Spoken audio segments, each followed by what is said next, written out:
Under the gilded ceilings of Britain's most guarded palaces, treasures have been passed down for centuries, symbols of history, power, and unbroken tradition.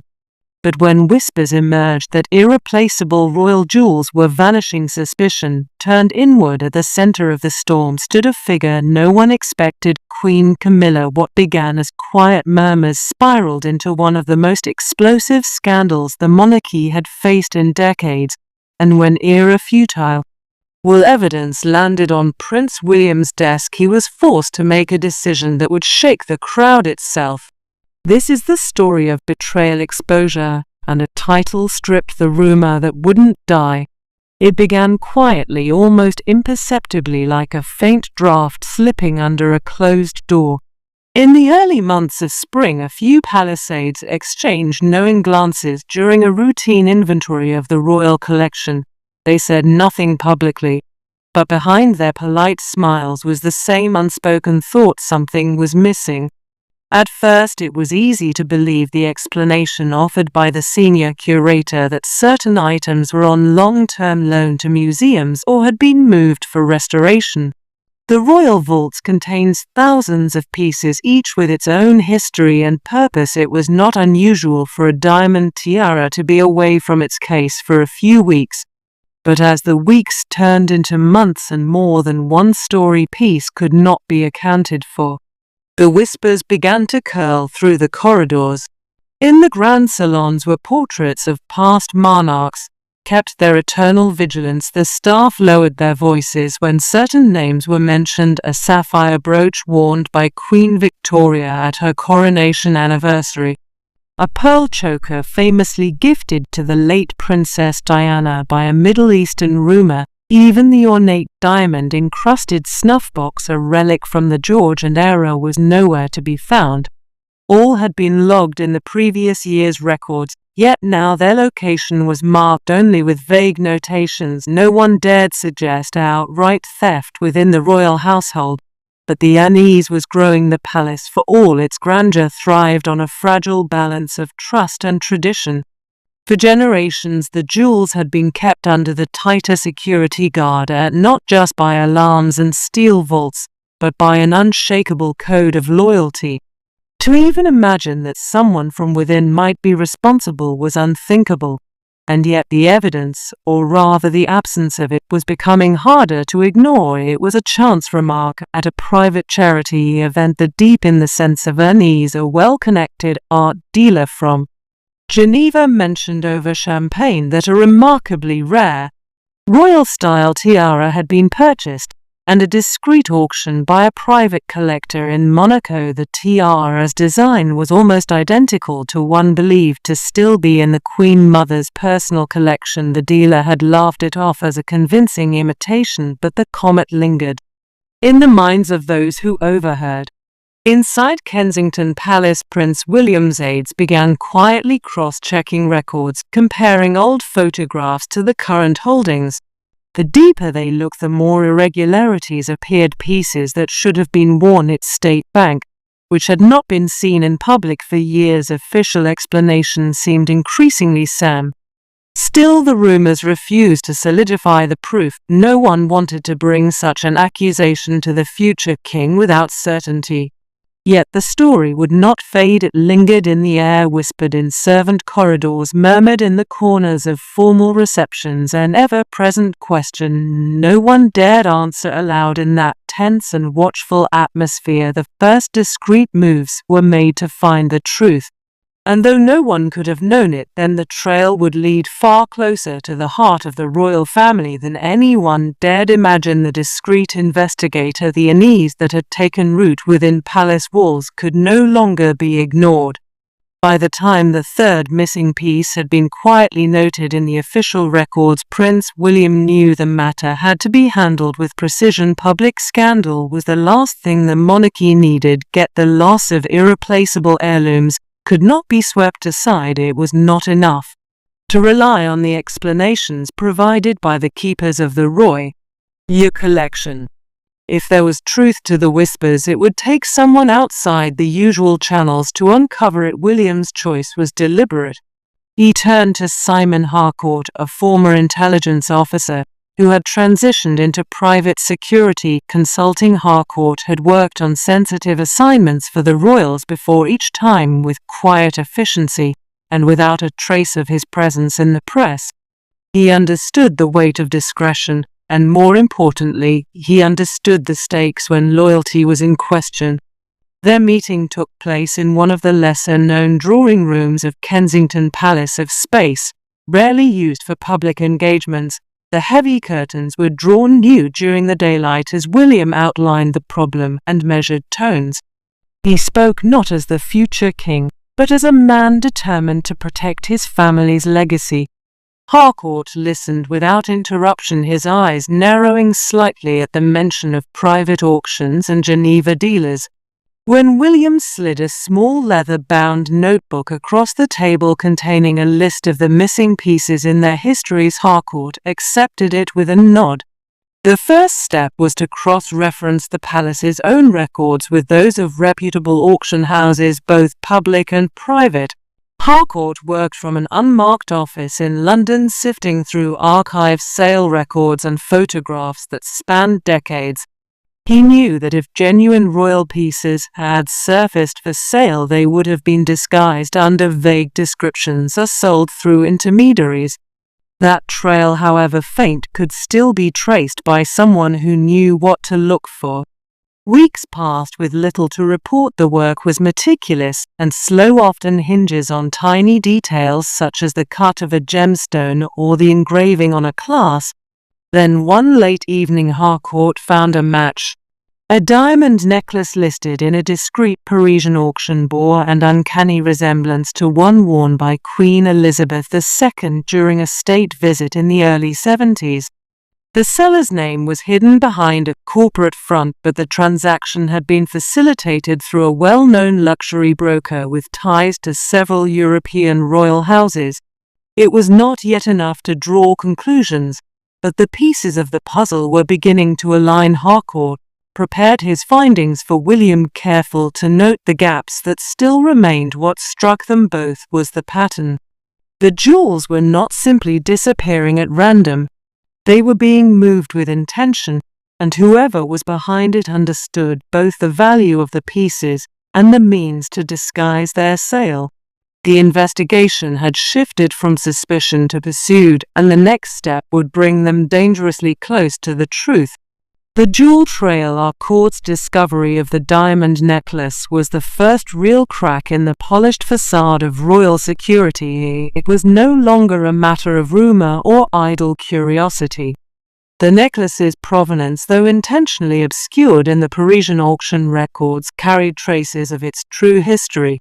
A skilled eye could see that the clasp was custom-made to fit the former queen neck, and the arrangement of the stones matched perfectly with archival photographs taken decades earlier. What troubled Harcourt even more was the method of sale. The auction had been private invitation only and attended by a handful of elite collectors who had no interest in publicizing their acquisitions. That meant whoever was selling knew exactly how to keep the transaction quiet and the profits clean. The breakthrough reinvigorated the investigation. Harcourt began widening his search, tapping into discreet contacts in Geneva, Antwerp, and Dubai, cities where high-value gems could change hands without attracting attention. Slowly a pattern emerged. Several pieces tied to the royal collection had surfaced under vague descriptions and auctions over the past 18 months. It's a sapphire ring listed simply as European royal origin. A brooch described as mid-19th century exceptional quality. Even a gold bracelet with an inscription and flowing script that closely resembled the handwriting of King George VI. Each sale was traced back to a different auction house, yet the administrative fingerprints were strikingly similar. The same legal representatives appeared repeatedly. The same luxury couriers were contracted to transport the items, and payments were routed through a small cluster of offshore accounts. Harcourt knew this level of coordination suggested a single guiding hand behind the operation. When he presented the growing list to Prince William, the room fell into an uneasy silence. William leaned back in his chair, staring at the photographs of the jewels laid out in front of him. Every piece carried not just monetary value but an irreplaceable link to the monarchy's past. They were more than ornaments, they were chapters of history worn during coronations, state visits, and family milestones. To see them scattered into the private vaults of collectors was to him an act of erasure. The conversation turned to how these pieces could have left the palace without triggering alarms. Royal jewels were kept under strict watch, with multiple layers of checks for any movement in or out of the vaults, yet Harcourt explained that someone with the right authority could bypass many of those safeguards. Temporary removals for cleaner. The Eurasian or public exhibitions required paperwork, but if the paperwork was signed by someone at the highest level, no one questioned. That was the unsettling truth. Whoever was behind this had both the access and the authority to move the jewels without suspicion. The investigation now carried a sharp edge. Harcourt proposed tracing not just the jewels but the handlers' careers. Appraisers and brokers often knew more than they admitted. In his experience, people involved in high-value transactions rarely kept silent forever, especially if they had been cut out of the profits. It was during a quiet meeting in a dimly lit cafe in Antwerp that Harcourt found his next lead. An aging gem appraiser, now retired, admitted over coffee that he had been asked to evaluate several pieces with royal characteristics for a private client 2 years earlier. He had been paid in cash and sworn to confidentiality, but the memory of the pieces had lingered within.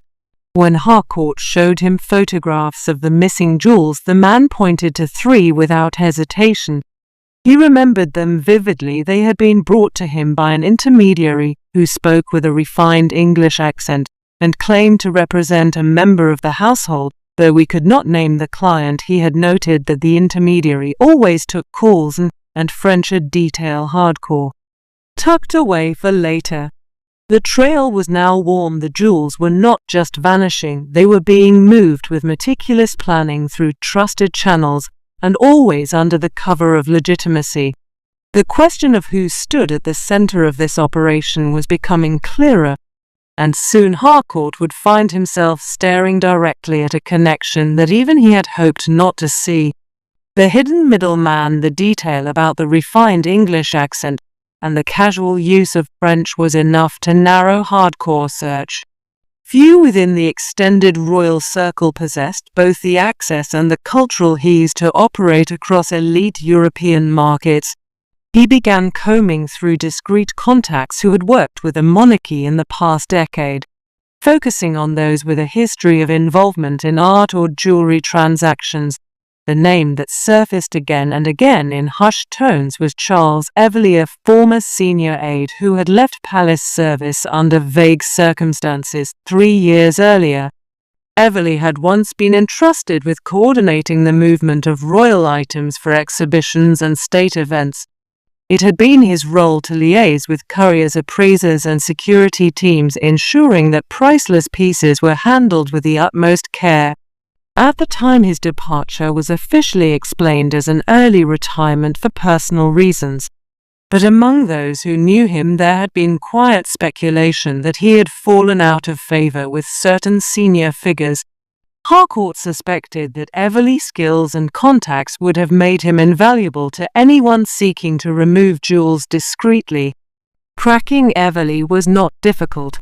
He had resurfaced in the luxury market almost immediately after leaving the palace, establishing a small consultancy that specialized in sourcing rare heritage items for private collectors. His name appeared in the periphery of at least 2 of the questionable auctions Harcourt had already identified, though never as a direct seller. Instead, he acted as a facilitator, introducing clients to auction houses or private brokers. Those Harcourt arranged a meeting under the guise of seeking advice for a wealthy client looking to acquire a historically significant tiara. They met in a quiet corner of an exclusive London club. the kind where conversations were never repeated outside the walls. Everly was as polished as the gems he once handled, dressed impeccably, his tone warm yet measured. He spoke freely about his work, offering tales of rare acquisitions and discreet negotiations, but Harcourt noticed how carefully he sidestepped any discussion of royal pieces. It was only one Harcourt casually mentioned, a sapphire ring similar to one in the Queen Mother's collection, that Everly, his composure shifted for the briefest moment. His smile held, but his eye sharp and calculate. He responded with a vague remark about how many pieces change hands quietly without the world ever knowing, before steering the conversation back to neutral territory. By the end of their meeting, Harcourt was certain that Everly knew far more than he had admitted.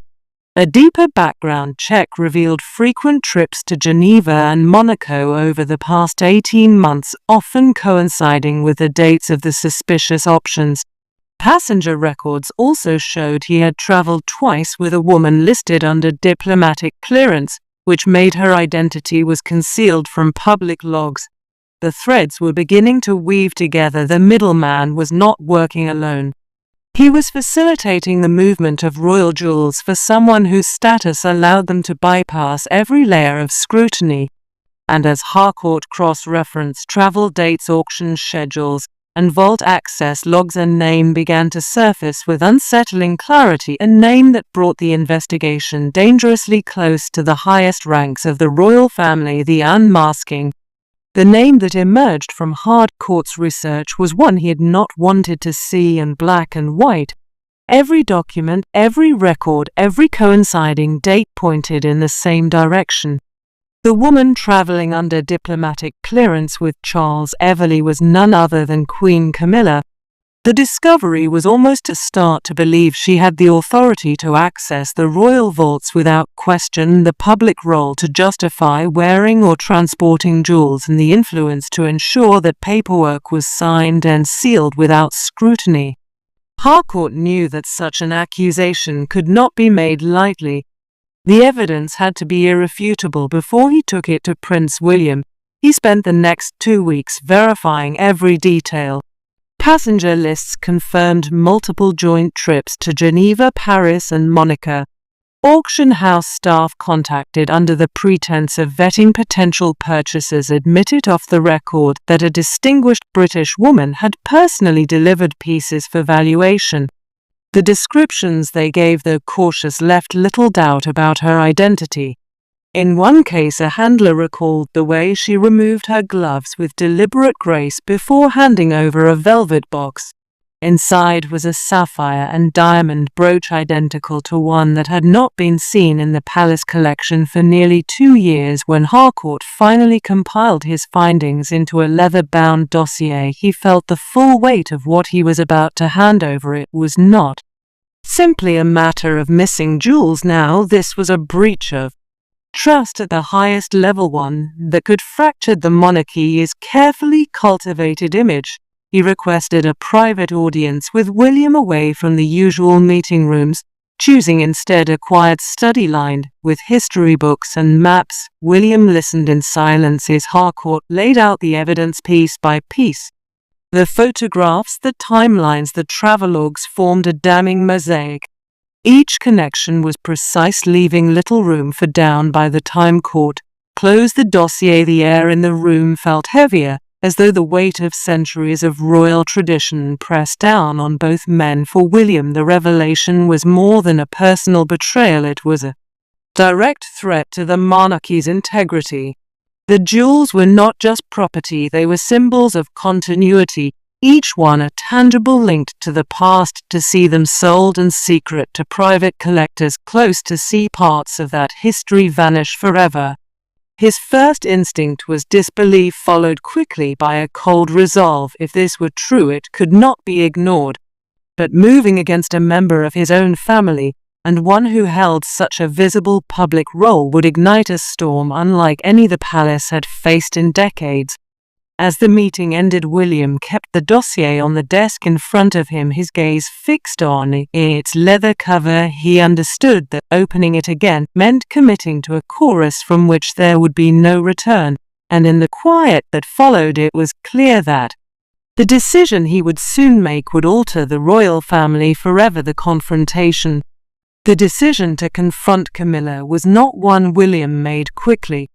For days he carried the dossier with him, reviewing its contents in the early hours of the morning and late at night when the palace was still. Each time he opened and the evidence was the same, cold and undeniable.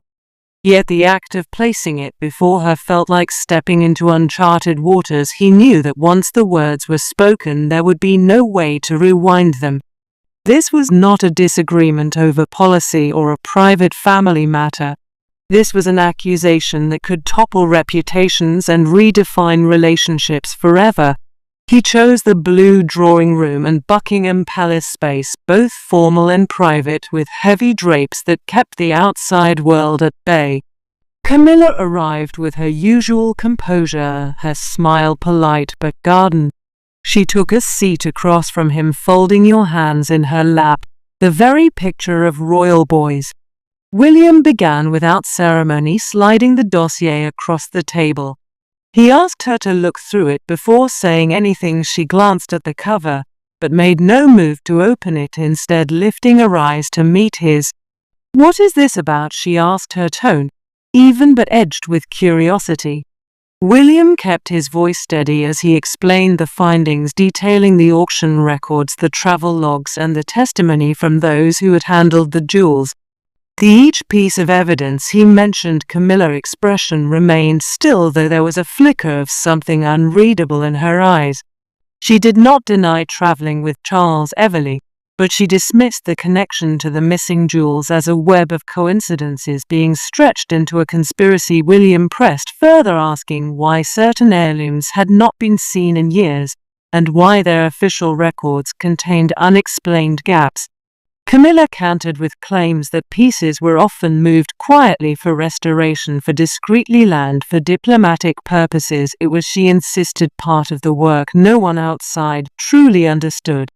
But when he asked for documentation of those loans, she paused for just a fraction too long before replying. The conversation grew heavier, the air thick with unspoken history, and the fragile bond between stepson and stepmother.